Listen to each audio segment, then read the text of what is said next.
buenos días. El día de hoy, en la actividad de profesor invitado, le damos una cordial bienvenida al profesor Santiago Giraldo Ramírez, cardiólogo egresado de la Universidad de Antioquia, que actualmente está trabajando en el Hospital Pablo Tobón Uribe con el tema infarto trombótico. Profe Santiago, buenos días y más que bienvenido.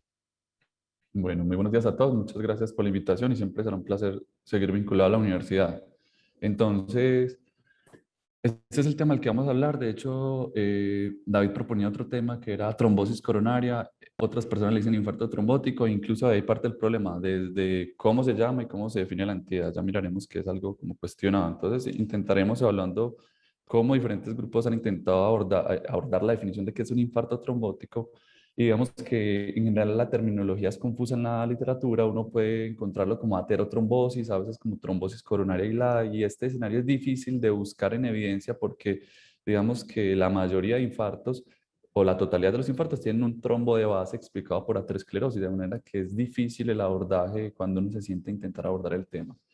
Entonces, ¿qué es un infarto trombótico? Para algunos posiblemente es el infarto que se desarrolla en jóvenes, otros dirán que es un infarto no aterosclerótico, otros dirán que es la trombofilia que acompaña un infarto de miocardio. Y ya yendo más extenso, algunas personas haciendo análisis como histológicos pudieran decir que son aquellos infartos en los que uno puede tener una capa fibrosa de la íntima intacta. Digamos que entonces, para aproximarnos a la definición que como ven es compleja, eh, años atrás, en los 70, los patólogos en estudios postmortem de pacientes con infarto de miocardio definían cómo era histológicamente los trombos de aquellas personas que se infartaban y vemos que encontraron ellos que los trombos de los pacientes que tenían enfermedad aterosclerótica se definía como la presencia de masa y fibrina con plaquetas sin una gran presencia de células rojas. Esto es lo que clásicamente entonces en el infarto aterosclerótico hemos denominado trombo blanco.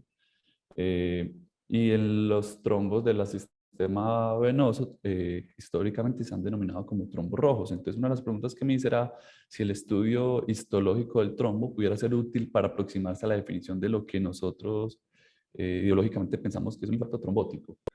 Entonces, digamos que los trombos arteriales son aquellos que principalmente están compuestos por agregados de plaquetas y característicamente son coágulos blancos. Estos en general ocurren en sitios de ruptura de la placa arterial donde hay alto estrés de flujo. Estos son factores de riesgo en general para los trombos arteriales o para la enfermedad aterosclerótica cardiovascular, que es el tabaquismo, la hipertensión y la dislipidemia, y esto mejora con antiplaquetarios. Los trombos venosos o los trombos rojos, como histológicamente originalmente se escribían, digamos que son células de fibrina y células rojas, y por eso entonces macroscópicamente son coágulos rojos. Esto generalmente ocurre en paredes de venas sanas. Los factores de riesgo son diferentes, como el trauma, la cirugía del cáncer, y esto se trata en general con anticoagulantes. Entonces, reconociendo que parece haber una diferencia histológica entre los mismos, una de las preguntas era si nos sirve el estudio del trombo para intentar definir la etiología del fenómeno en los pacientes con síndromes coronarios y oclusión trombótica. Y la respuesta parece ser no. Y digamos que este estudio, solo les traeré uno al respecto.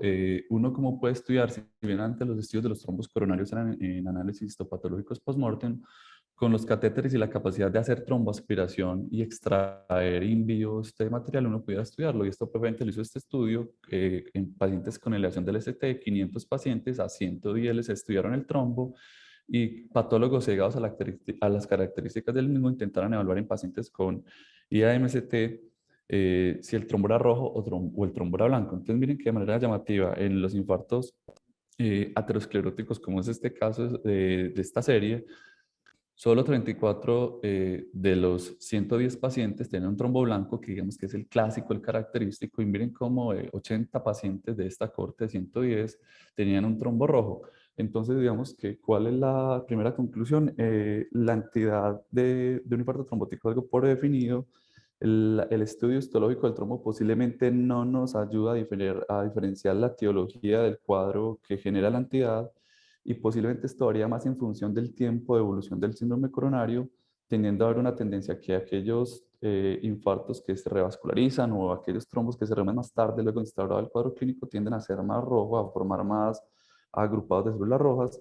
Entonces, una primera conclusión, que es una entidad difícil de definir y posiblemente el estudio histológico del trombo tampoco nos aporta mucho a la aproximación como semiológica del cuadro. ¿Cómo definir entonces un infarto trombótico? Algunos autores proponen algunos términos. Esto es extraído de una corte de autores japoneses que proponían el estudio de embolia sistémica a la circulación coronaria. Y ellos, digamos que, ¿cómo definieron esa población?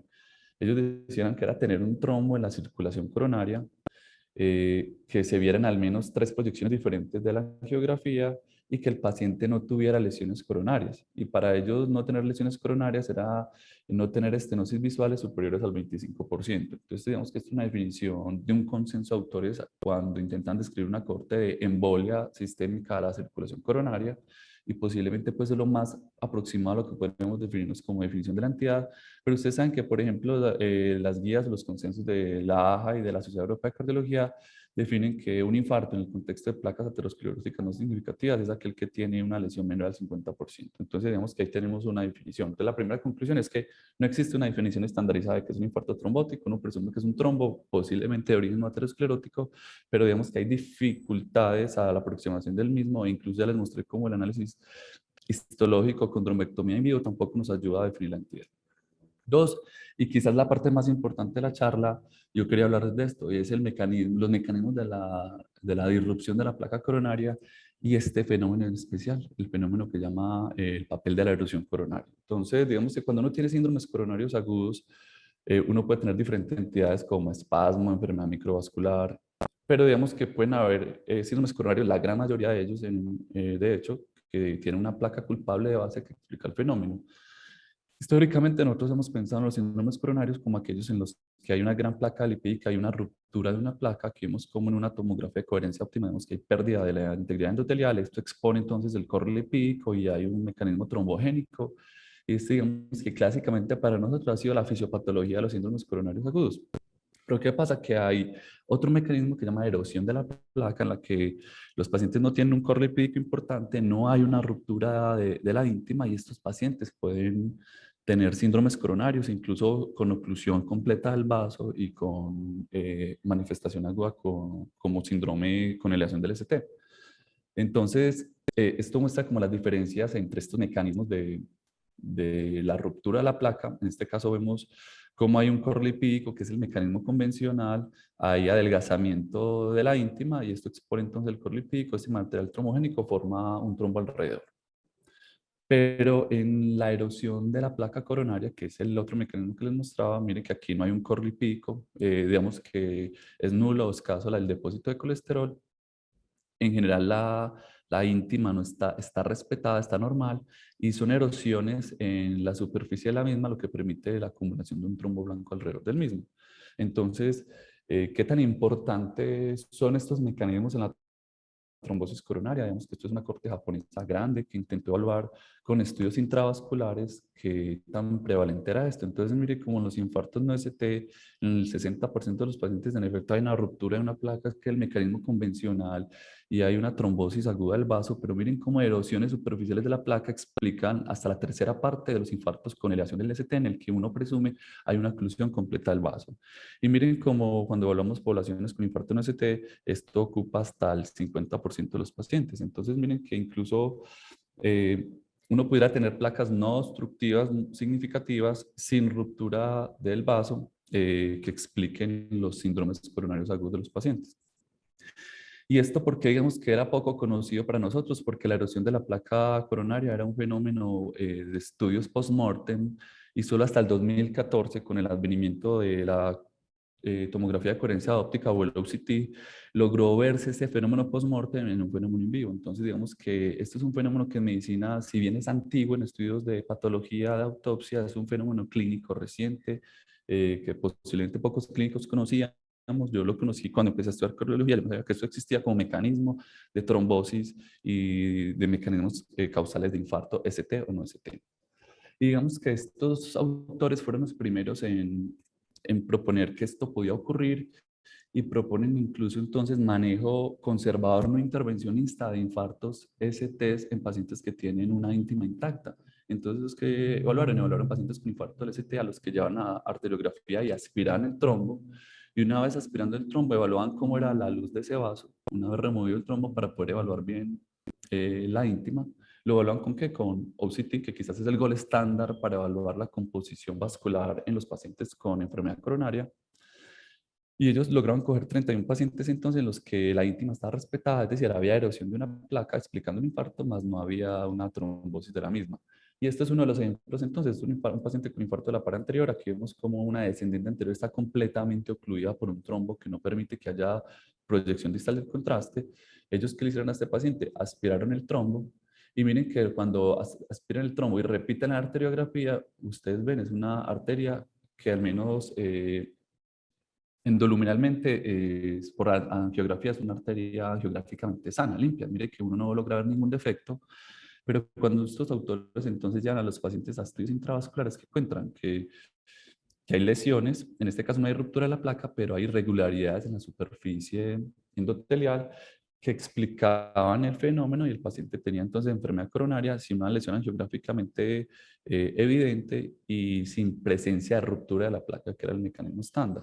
Entonces ellos que encontraron de este grupo de 31 pacientes, ellos al grupo 1, a estos 12 pacientes solo los manejaron con trombectomía y con antiplaquetarios, y al grupo 2, 19 pacientes, les dieron el manejo convencional de los síndromes coronarios agudos, que es darle el manejo farmacológico más la intervención percutánea con un stent. Importante que miren que estos pacientes tienen alta prevalencia de factores de riesgo cardiovasculares.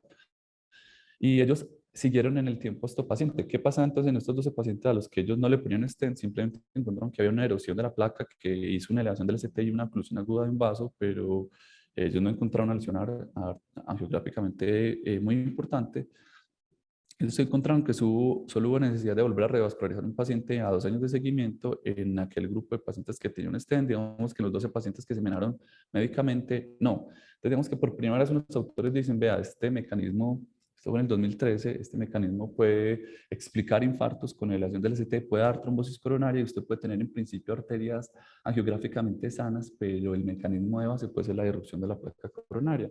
Y digamos que más recientemente estos autores hacen algo similar, y es el manejo, cómo pudiese existir esto, el manejo invasivo sin stent de pacientes seleccionados con síndromes coronarios agudos y gran carga de trombos en la circulación coronaria. Esto fue entonces un estudio observacional, eran pacientes con infartos ST o no ST, y así definieron ellos tener una gran carga de trombos, como aquella extensión de trombos que superaba 2 veces el diámetro de una arteria. ¿Y ellos qué hacían? Evalúan pacientes con este cuadro clínico que pudieran ser llevados a estudios intravasculares, de nuevo con la tomografía de coherencia óptima. Entonces ellos tenían pacientes con infartos ST o no ST, que en general habían una carga de trombos, intentan hacer aspiración del trombo y darles antiagregantes plaquetarios potentes para intentar remover farmacológicamente el mismo y luego poder hacer estudios intravasculares. Algunos lo hicieron en el escenario agudo, es decir, entre el día 0 y el día 2, algunos en un escenario temprano entre el día 2 y el día 7, y algunos en un escenario tardío entre el día 7 y el día 30. Y miren, entonces aquí está cómo está el porcentaje global, y aquí están los grupos 1, que es el en el escenario agudo, en el escenario temprano y en un escenario, digamos, que más tardío. Entonces miren que a pesar de la tromboaspiración y de los medicamentos, el 70% de los pacientes tenían algo de trombosis residual cuando se llevan al estudio intravascular. Y quizá lo más importante es esto, que cuando de nuevo ellos toman esta población de síndromes coronarios, ellos encontraron que de manera global, 2/3 de la corte tenían ruptura de placa, que era el mecanismo convencional al que estamos entrenados para explicar la fisiopatología de los síndromes coronarios, pero 22% de los casos tenían esto que se denomina una erosión de la placa, en la cual la íntima está preservada, pero hay irregularidades y fenómeno inflamatorio en la misma que predispone entonces a la trombosis. Y más llamativo aún es que estos autores entonces en 38 pacientes, es decir, en la tercera parte de ellos, se animaron a darle entonces manejo médico, es decir, optimizar los factores de riesgo cardiovascular y una terapia antitrombótica potente, y solo a 2/3 de ellos los llevaron a un manejo intervencionista. Entonces miran cómo estos autores, según el mecanismo del síndrome coronario, proponen incluso ofrecer manejo médico no intervencionista, y los desenlaces cardiovasculares a un año que lo siguieron parecieran ser bajos también. Solo tuvieron como 2 casos de este mix compuesto. Entonces, esta es la segunda conclusión de la charla, y creo que es la más importante, es que con mucha frecuencia, ¿qué tan frecuente es esto? Posiblemente no hay un estudio epidemiológicamente diseñado para decirlo, pero podríamos mencionarlo así: con mucha frecuencia los infartos trombóticos en efecto están asociados a enfermedades ateroscleróticas. Lo que nos falta estudiar mejor la luz vascular para poder llegar a este tipo de conclusiones. Y habiendo dado esta, que me parece la conclusión más importante, hablaré de manera sucinta de algunos escenarios especiales. Entonces, aquí hablaremos de algo de infartos en personas jóvenes, de la trombofilia y cardioembolia, y esto los dejaremos, no los tocaremos en la charla como por cuestiones de tiempo. Entonces, Esto es una revisión sistemática que hicieron unos autores de Mayo Clinic, evaluando las causas de infarto de miocardio en individuos sanos. Y ellos, individuos sanos, no individuos jóvenes, y ellos definieron como individuos jóvenes a aquellas personas menores de 50 años. Entonces ellos que encuentran que miren cuál es la causa más común de infarto en individuos jóvenes. Miren que en este caso en el 88% de los casos era la enfermedad coronaria, era la ruptura de placa, lo que explica la mayoría de los síndromes coronarios en estas personas. Y aquí ponen entonces aquellas entidades que predisponen o en los que deberían sospecharse. Indiscutiblemente aquí aparecen los factores de riesgo tradicionales como el tabaquismo, la diabetes, la dislipidemia y la hipertensión. Y en el 11% de los pacientes, digamos que este mecanismo de lesión aterosclerótica con ruptura de placa no está presente. Aquí entonces aparecen en orden decreciente algunas causas como el espasmo coronario. El espasmo coronario, esto puede ser espontáneo, pero puede ser favorecido por algunas drogas de abuso o simpático mimético, como la cocaína. Miren que aparecen causas como la miocarditis, cumpliendo la definición de MINOCA. Aquí aparece la disección coronaria de las arterias espontánea. En especial habría que sospechar en las mujeres jóvenes que cursan con síndromes coronarios agudos, en especial en el escenario postparto, porque parece que este es un factor que predispone a la disección coronaria, y en aquellos individuos en los que sospecho ya se tenga historia de presencia de displasia fibromuscular. Y miren cómo la presencia de coagulabilidad en estos escenarios es rara, pero puede explicar los infartos en los jóvenes. Y aquí aparece la fibrilación auricular, pudiendo generar cardioembolia, la circulación coronaria, las cardiomiopatías, en especial cuando hay disfunción ventricular avanzada y embolia sistémica, la endocarditis infecciosa, pueden haber trombos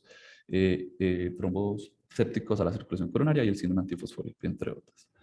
Hablando entonces del papel de realizar algunos estudios para trombofilia en los pacientes que se infartan, ese estudio intentó aproximarse a ellos. Ellos tomaron 102 pacientes con síndromes coronarios agudos y les tamizaron para diferentes anticuerpos para síndrome antifosfolípido entre las primeras 4 horas de evolución del cuadro clínico. Ellos que encuentran que 7 de estos 102 pacientes con un síndrome coronario agudo, es decir, el 7% de la muestra, tenían algún anticuerpo positivo para síndrome antifosfolípido cuando se tomaban el escenario agudo.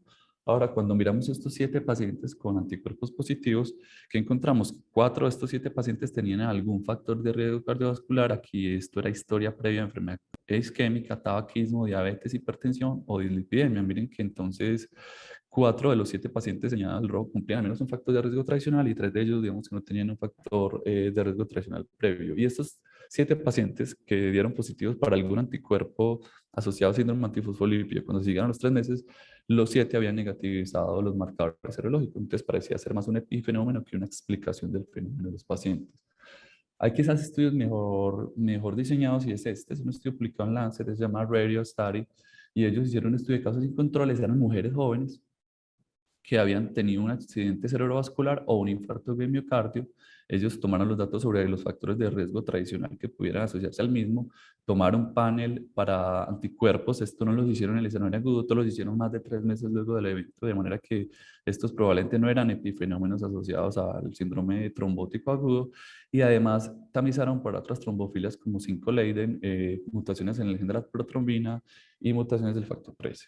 Ellos que encontraron entonces en esta población, ya no en el escenario agudo, sino 3 meses post-infarto, que la positividad del anticoagulante lúpico está presente en el 3% de los pacientes con infarto y en el 17% de los pacientes con accidente cerebrovascular. Entonces parece que es mucho más importante en este escenario de accidente cerebrovascular en personas jóvenes, y esto lo compararon con una población sana en el que la positividad era el 0,6%. Miren, aquellos pacientes que tenían infarto de miocardio eran 200 pacientes y 175 tenían ese isquémico. Miren cómo era más prevalente la presencia de algunos factores de riesgo cardiovascular respecto a la población sana. Miren que había más prevalencia de hipertensión, diabetes y tabaquismo. Incluso miren los infartados, en estas mujeres jóvenes que se infartaban, el 82% de ellas fumaban. Entonces esta tabla nos evalúa la asociación, el orberio de las diferentes de los diferentes factores que ellos consideran que pueden estar vinculados con el desarrollo de infarto. Entonces, digamos que la tabla se interpreta así. Este era aquellos pacientes que tenían un anticoagulante lúpico negativo, y aquí a la derecha vemos aquellos pacientes que tenían un anticoagulante lúpico positivo, y acá vemos aquellos pacientes que cumplían con este ítem o que no o que cumplían o que no tenían. Entonces, estos eran pacientes que no usaban anticonceptivos y pacientes que sí los usaban. Y de igual manera, para las demás variables como fumar y no fumar. Entonces, ¿qué encontraron estos autores? Miren que si evaluamos aquellos pacientes que no tienen un anticoagulante lúpico, usando como grupo de referencia a esto, con anticoagulante lúpico negativo, el uso de estrógenos en aquellas mujeres jóvenes se asociaba de manera significativa y aumentaba, digamos, que 2,3 veces el riesgo de tener un infarto agudo de miocardio. Miren cómo el tabaquismo en estas mujeres que eran negativas para el anticoagulante lúpico aumentaba el riesgo de infarto 6,4 veces. Y miren de manera importante cómo las variantes del factor 5 Leiden y del gen de la protrombina no tuvieron una asociación significativa con el desarrollo de infarto en esta población. Ahora, ¿qué ocurre cuando evaluamos este mismo escenario en individuos que tienen anticoagulante lúpico positivo? Entonces, primero que podemos decir que aquellas personas que tenían un anticoagulante lúpico positivo, ¿cierto? Que en este caso, que no usaban un estrógeno, digamos que eran mujeres sanas que no usaban estrógeno, que eran positivas para anticoagulante lúpico, apreciaron una tendencia al aumento en el riesgo de hacer infarto, pero esto no fue significativo. Aquellas mujeres que sí usaban anticonceptivos, mire como el riesgo de tener un infarto de miocardio aumentaba y el orgullo se sube hasta 21. Miren cómo aquellos individuos que tenían un anticoagulante lúpico negativo y fumaban tenían un riesgo de 6,4%, y miren que aquellas mujeres que fumaban este riesgo aumentaba de manera muy importante, hasta 33 veces el riesgo. Y de nuevo, no hay una asociación significativa entre los estudios del factor 5 Leiden y de la protromina para predecir asociación con infarto en esta población. Y por último les mostraré entonces este último estudio que buscaba valorar estos factores protrombóticos genéticos en pacientes que tuvieran infarto con elevación del ST a una edad muy temprana. De nuevo es un estudio de casos y controles, posiblemente este es el diseño epidemiológico que debe hacerse en estas entidades raras. Eran entonces 255 pacientes que tenían menos de 36 años, habían tenido un infarto en ST, y ellos los parearon con una corte de pacientes ortopédicos. De nuevo le estudiaron para esas mutaciones, gen de la protrombina 5 Leiden, deficiencia de proteína C y S, antitrombina 3, y lo tamizaron para anticardiolipinias. Miren que aquellos individuos que tienen infarto, jóvenes, me recuerden que eran menores de 36 años, el 92% de ellos fumaban versus el control que era 50%. Mire que era más común que estos individuos fueran hipertensos versus los controles. Y miraremos entonces la frecuencia de aparición de las mutaciones que ellos encontraron. Digamos que la única que encontró una diferencia respecto a la corte ortopédica de control eran aquellos individuos que eran portadores de mutaciones del factor 2 de la trombina. Miren que esto fue 7,4% en el grupo de pacientes que tienen infarto ST antes de los 36 años, y era el 3,5% en el grupo control. Y no encontraron diferencias en aquellos portadores del factor 5 Leiden, que casi siempre es heterocigota cuando se estudia. Y solo encontraron un caso de síndrome antifosfolípido en esta población de jóvenes menores de 36 años con infarto ST. Digamos que la tabla, entonces esta tabla de nuevo se interpreta de una manera similar. Aquí está el factor cardiovascular, si está presente o no, ¿cierto? Si está presente el tabaquismo o no está presente el tabaquismo, y aquí nos muestra cómo se comporta esto en función de los polimorfismos del gen de la protrombina. En este caso, GG quiere decir que la persona no tiene una alteración del gen de la protrombina, y GA quiere decir que en efecto el paciente tiene el polimorfismo, está mutado y tiene la trombofilia genética. Entonces miren pues cómo se comportan esto. Aquellos individuos que no fuman y no tienen la mutación se comportan como el grupo de referencia. Miren cómo aquellos individuos que no fuman y tienen mutado el gen de la protrombina tienen aparentemente un aumento en el riesgo de generar infarto ST a edad temprana, pero esto no tuvo una diferencia significativa. Importante que los intervalos de confianza son muy amplios, posiblemente por el bajo tamaño de la muestra. Mire lo que pasa cuando usted fuma y no porta la mutación, el ossuario es de 9, y mire lo que pasa cuando usted fuma y está mutado para el de la protrombina, el ossuario de 9 sube a 22. Y lo mismo ocurre con aquellos factores de riesgo metabólicos. Entonces, aquellos individuos que no tienen ningún riesgo cardiovascular o ninguna entidad metabólica y no tienen mutaciones, se sirven como grupo de referencia. Aquellos que están mutados sin factores de riesgo metabólicos tienen un ossuario de 3,5. Y miren como aquellos individuos que tienen factores de riesgo metabólico y tienen la mutación, tienen un aumento más considerable en el riesgo de fenómenos embólicos. Y por último, hablando de trombofilina en esta población, quería mostrarles este caso entonces que es muy ilustrativo y que se denomina así, infarto, miocardio y trombofilia, como no pierda el diagnóstico adecuado. Entonces, este es el caso de un hombre de 40 años que tenía una historia de una deficiencia sintomática de la proteína C por tamización familiar. Él sabía que tenía esta trombofilia, pero nunca había tenido una repercusión clínica. Y él consultó por un síndrome coronario agudo y le encontraron que tenía en la descendente anterior una alta carga de trombos, explicando su fenómeno. Durante el evento índice, como él tenía esta historia, lo tamizaron para otras trombofilias y encontraron que además era heterocigoto por una trombofilia 5 Leiden. Al paciente en la coronariografía de control le dieron anticoagulante y tirofiban y vieron que la arteriografía era una arteriografía normal. Digamos que los clínicos estuvieron fuertemente tentados a atribuir este fenómeno en un hombre de 40 años cuyo único antecedente era una trombofilia sintomática. Estuvieron tentados a atribuirlo entonces a la trombofilia per se. ¿Qué pasa? Que estos autores le hicieron estudio intravascular al paciente y que encontraron, aquí vemos la descendente anterior en el punto 1, punto 2 y punto 3, acá vemos cómo la arteria en la parte proximal está más sana, pero miren cómo en el punto 2, en efecto, este paciente que parecía tener dos trombofilias acompañándola como único factor cardiovascular, lo que tenía era una enfermedad aterosclerótica importante que no tenía una representación luminográfica en la arteriografía. Entonces, la otra conclusión que yo podría sacar hasta ahora es esta, y es que la asociación entre trombofilia e infarto es a lo sumo modesta. Como lo hemos mostrado, pareciera que si alguna de ellas está vinculada con el desarrollo de infarto, posiblemente sean alteraciones en el gen de la protrombina, como trombofilia heredada, y si hay algunos reportes de síndrome antifosfolípido asociado, pero ya vimos cómo los factores de riesgo cardiovascular tienen un peso mucho mayor y actúan como grandes modificadores del riesgo trombótico en pacientes que pueden tener trombofilia de base.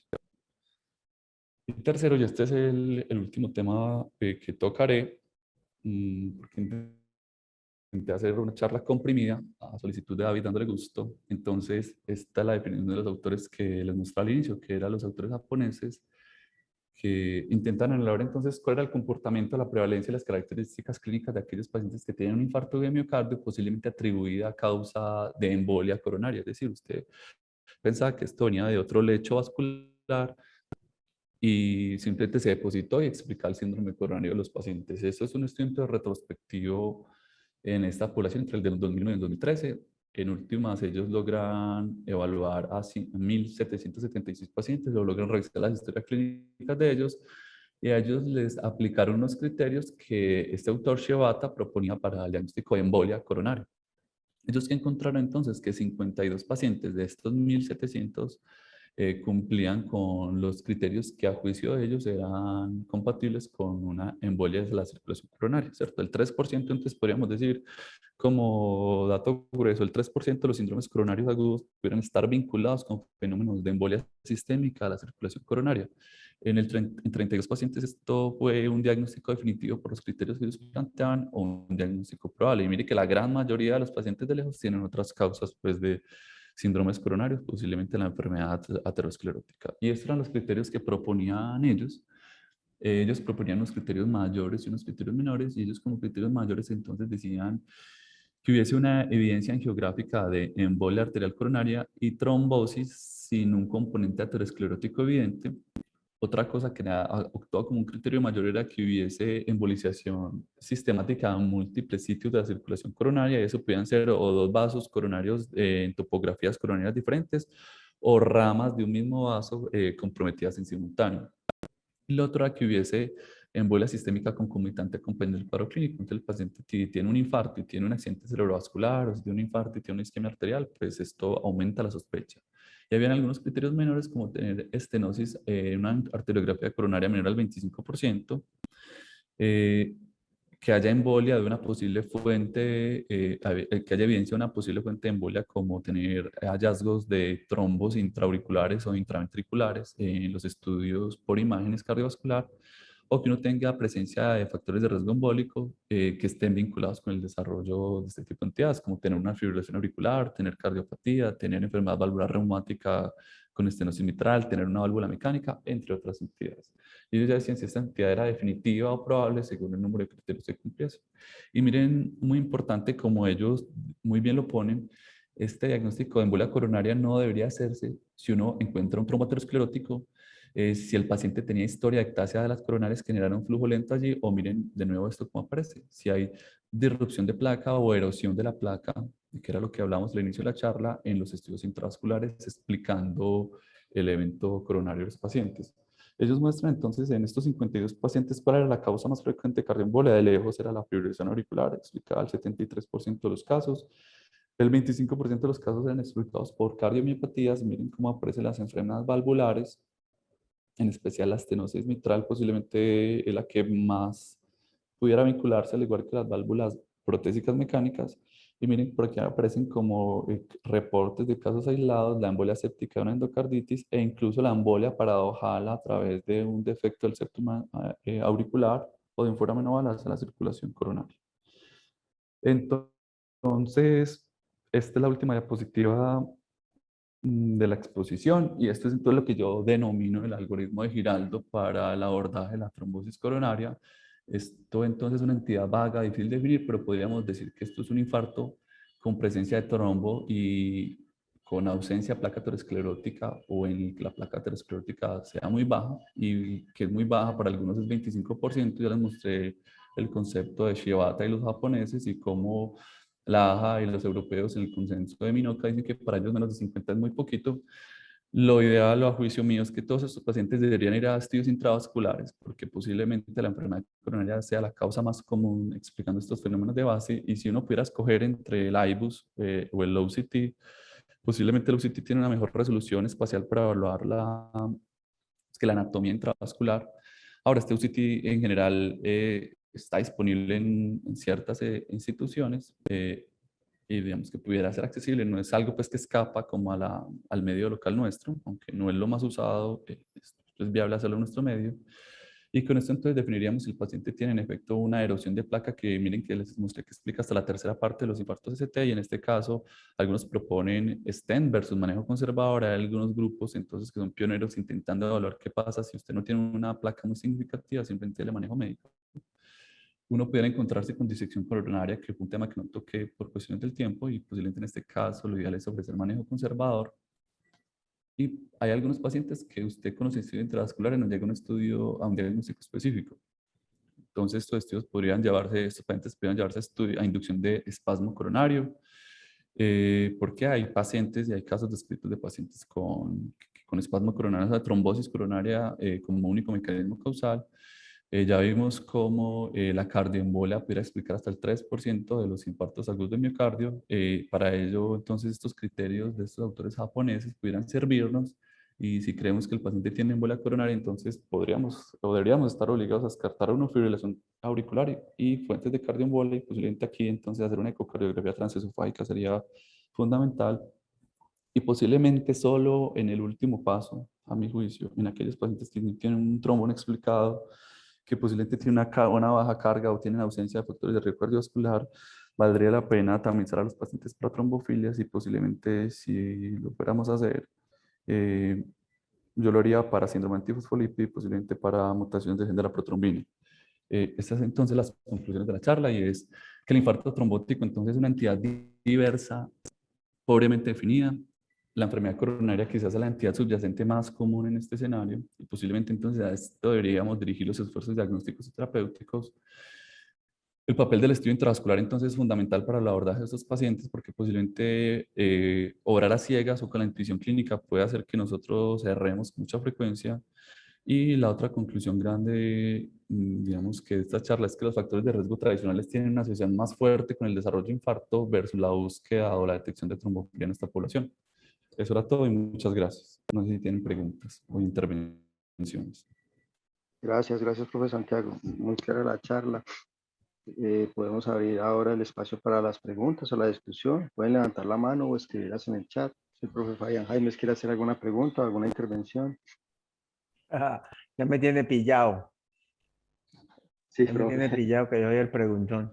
Santiago, muchas gracias, hermano. Muy interesante, muy complejo, porque claramente, es decir, la conclusión acerca de la heterogeneidad de la condición me parece que es como la más relevante, porque no es fácil definir, o mejor, mi pregunta iba dirigida, y yo creo que la resolvió con el algoritmo del final, Santi, y es para efectos prácticos, digamos, para el común de los mortales que estamos en urgencias con un dolor en el pecho y que tenemos que hacer una caracterización inicial, nuestras herramientas siguen siendo las mismas. Hay un dolor en el pecho que lo convertimos en síndrome coronario agudo y en el cual, digamos, aceleramos la decisión del cateterismo de acuerdo con ciertas características clínicas y realmente es en el cateterismo donde el hemodinamista va a ver que ahí hay algo raro con la placa. Y ahí es donde se abre este inmenso abanico de situaciones clínicas, digamos, inusuales con respecto a lo que comúnmente vemos en el síndrome coronario. Entonces, mi pregunta iba en esta parte, Santi, ¿qué tanto? Porque me llamó mucho la atención ese estudio de esa población en la cual la presencia de erosión, a diferencia de la fractura tradicional de la placa, fue tan común incluso en sujetos, en pacientes con síndrome coronario, con el infarto tradicional, con elevación del ST. Entonces, mi pregunta es si este fenómeno de la caracterización de la placa no se ha estudiado un poco más o no tendría un papel, digamos, más importante en todos los eventos coronarios, independiente del tamaño de la placa. Es decir, usted puede ver en un cateterismo un componente importante de placa, pero eventualmente, aunque sea del 50% o más, puede que ahí solamente se encuentre una fisura.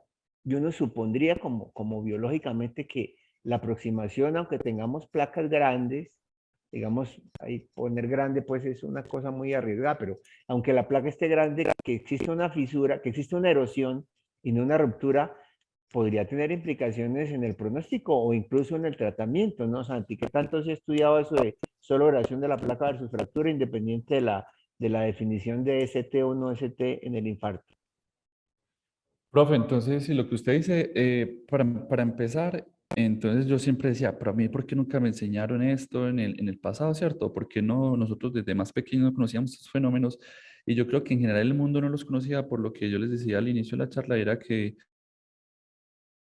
en general el mecanismo de los síndromes coronarios agudos, que pueden ser o ruptura de la placa, o erosión de la placa, o la lesión de un nódulo calcificado, que ese sí es más exótico, de ese no hablé, eran estudios de autopsia post-mortem y no había forma de hacer, digamos, que un estudio histológico in vivo.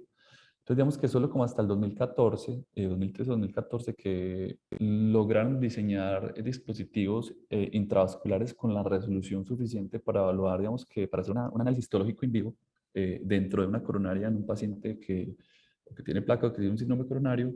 Ellos encontraron entonces que este fenómeno que describían en estudios post-mortem en efecto era un fenómeno clínico relevante. Y digamos que la proporción del evento en análisis post-mortem, en autopsias y en estudios clínicos es similar. La tercera parte de los pacientes que mueren por síndromes coronarios agudos cuando se van a evaluarlos es una erosión de una placa, explicando el fenómeno y explicando la muerte del paciente con un trombo formado alrededor de una placa que está erosionada, más no rota. Y en los estudios clínicos en especial con la tomografía de coherencia óptima, digamos que la proporción es similar. Y esto, ahí yo les mostré un estudio japonés muy grande que movieron 1000 pacientes, de pacientes que consultan por infarto ST o no ST. No había, digamos, que otro criterio para ingresar al estudio y la proporción se sostiene. Entonces yo creo que en efecto podríamos decir que una tercera parte de los síndromes coronarios agudos que nosotros vemos son explicados por una erosión superficial de una placa y no por una ruptura de la placa, que era el mecanismo convencional que estábamos habituados. La pregunta que nos queda entonces es a futuro si esto puede tener implicaciones terapéuticas diferentes. Posiblemente sí, pero esto aún es algo, digamos, que reportado muy recientemente y las descripciones que uno ve de manejo conservador o manejo médico en pacientes con infarto ST, que simplemente tiene una erosión de la placa, no escapan a descripciones de más de 100 pacientes, por lo cual lanzar una indicación fuerte al respecto es difícil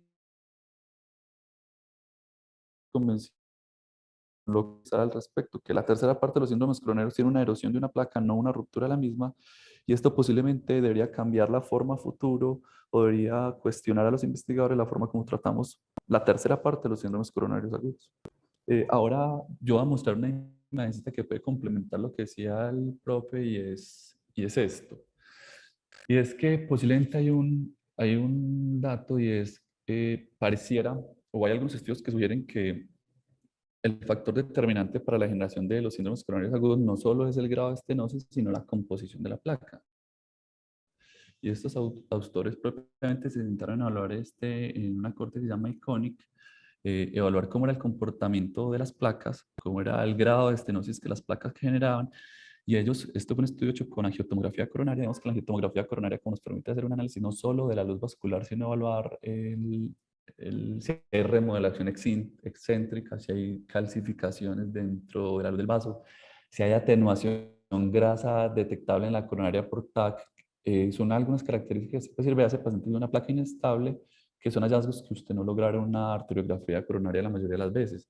Entonces ellos nos dan un dato y ellos dicen que del número absoluto de lesiones, la mayoría tenían un porcentaje o un grado bajo. Miren, la mayoría, 453 lesiones, tienen un grado de estenosis neural 24%.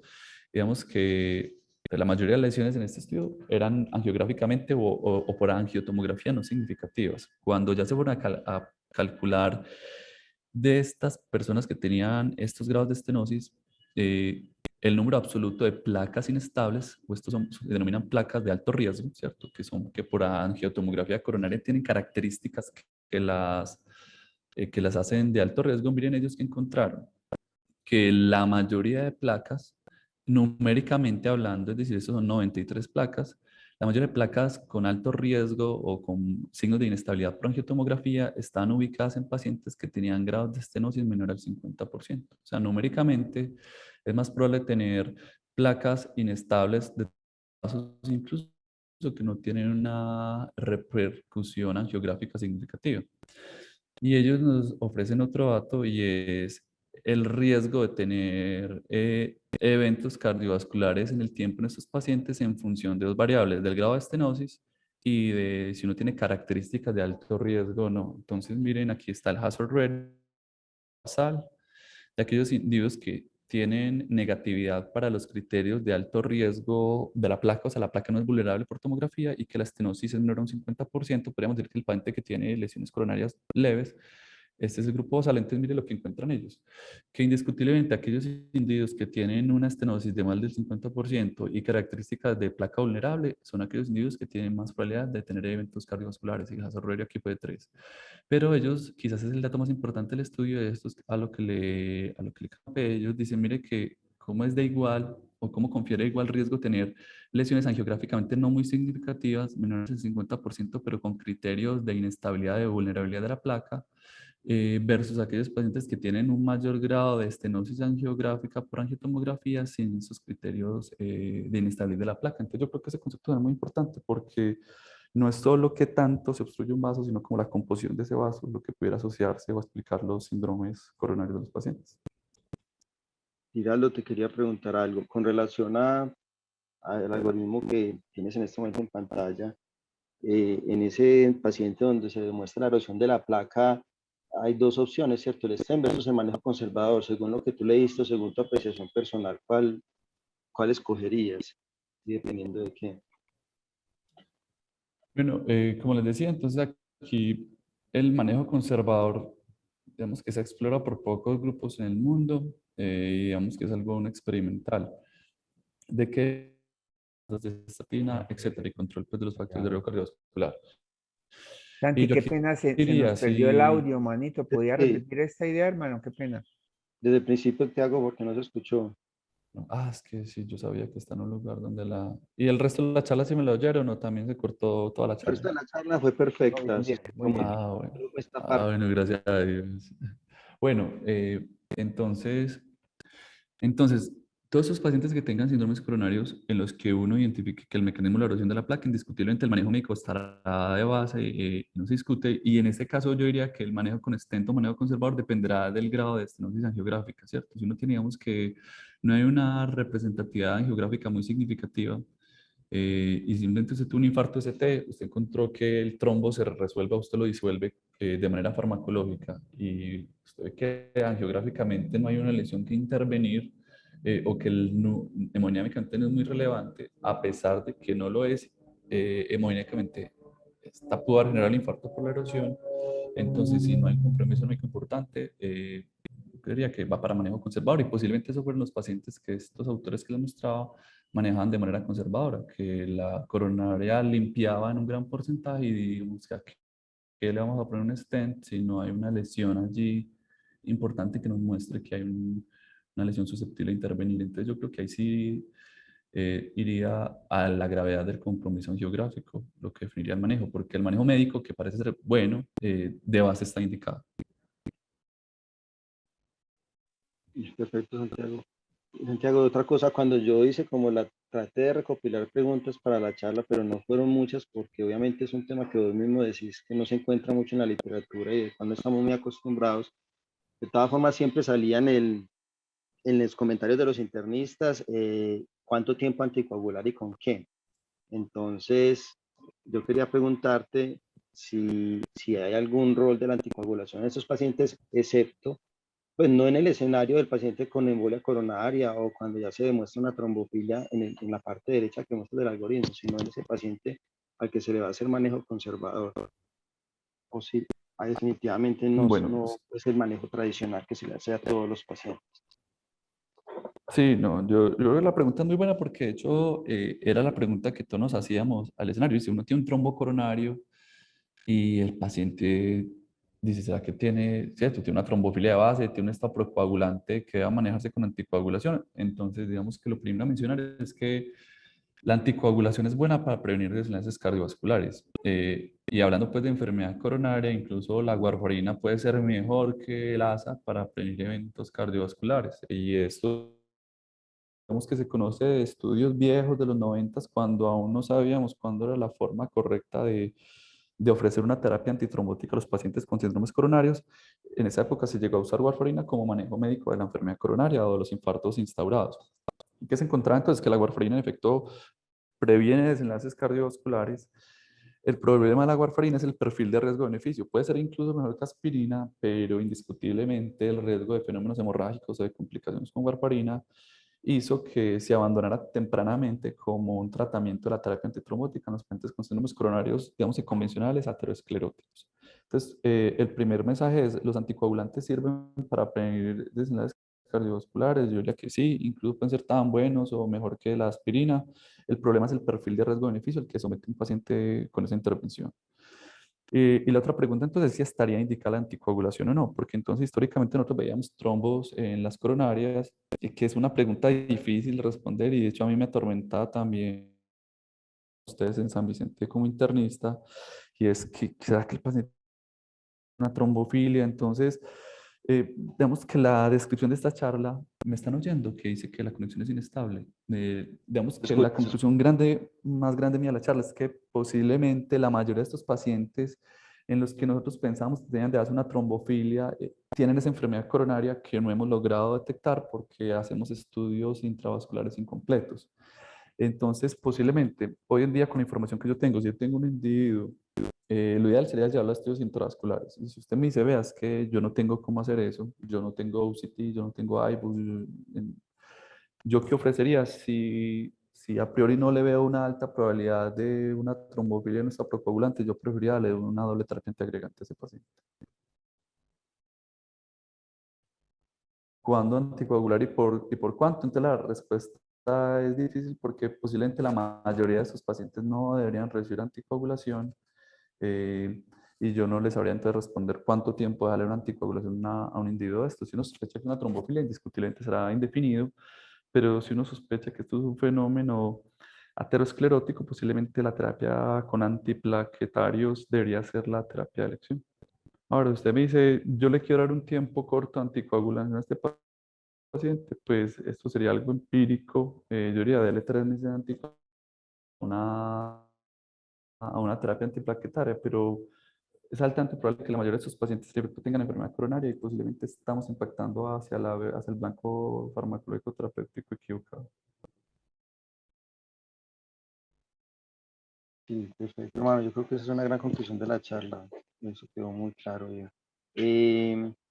No sé cómo preguntarte esto porque de pronto ya lo has mencionado, pero de pronto ya que tenemos 10 minuticos. eh, Siempre pues también surge hablando con los internistas, incluso estoy acá escuchando, también viendo las preguntas que me salen del WhatsApp, es el problema de nuestro sistema de no tener la disponibilidad del iBus o del OCT, ¿cierto? Entonces, eh, ¿qué consejos nos podrías hacer? Ya lo has mencionado, pero como redondear en esa idea, Y ya con esto, de pronto, si no hay más preguntas, finalizar la charla. A no ser que el profe Payán quiera participar nuevamente. Bueno, entonces, partiendo de que lo ideal sería poder tener los estudios intravasculares, digamos, quisiera hacer en el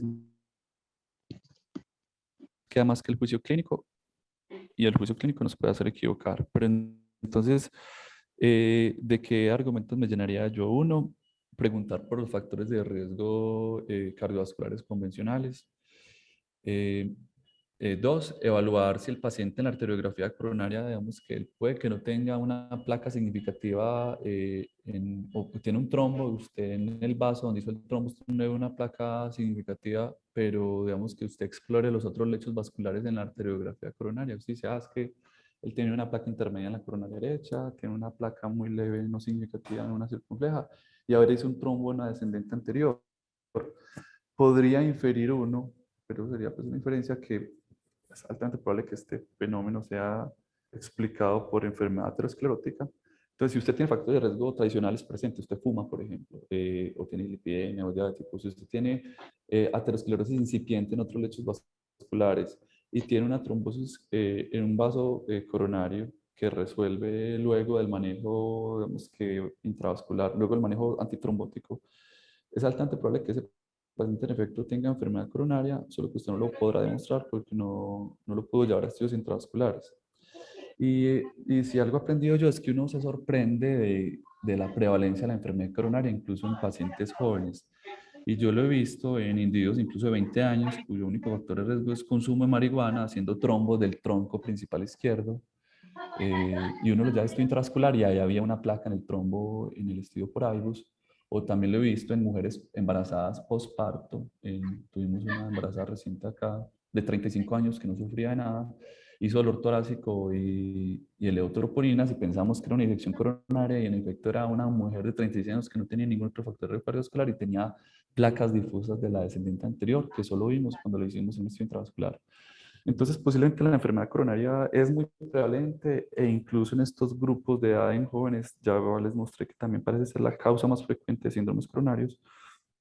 ¿Qué hacer si uno no puede hacer estudio intravascular? Es llenarse de muy buen juicio clínico, ¿cierto? Evaluar qué factor cardiovascular de base tiene, si tiene aterosclerosis incipiente en otros lechos y con eso entonces tomar la mejor conducta clínica. Santiago, muchas gracias por la charla, tremenda charla.